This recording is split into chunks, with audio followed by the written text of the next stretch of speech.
సింగరేణి కుంభకోణంపై కాసేపట్లో governor Jishnu Dev వర్మను BRS నేతల బృందం కలవనుంది. సింగరేణి సంస్థలో వేల కోట్ల రూపాయల ప్రజాధనాన్ని కాంగ్రెస్ ప్రభుత్వం లూటీ చేస్తోందని, భారీ కుంభకోణంపై సమగ్ర విచారణ జరిపించి బాధ్యులపై కఠిన చర్యలు తీసుకోవాలని కోరుతూ బీఆర్ఎస్ వర్కింగ్ ప్రెసిడెంట్ కేటీఆర్ నాయకత్వంలో పార్టీ ప్రతినిధి బృందం గవర్నర్ను కలవాలని నిర్ణయించుకుంది.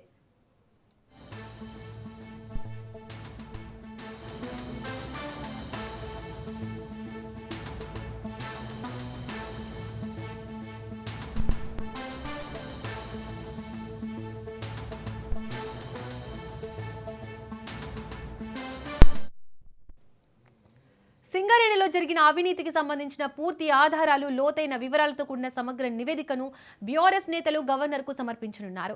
సింగరేణి వంటి ప్రతిష్టాత్మక సంస్థలో జరిగిన భారీ కుంభకోణంలో సీఎం, డిప్యూటీ సీఎం, మంత్రులు నేరుగా భాగస్వామ్యులయ్యారని పార్టీ ఆరోపిస్తోంది.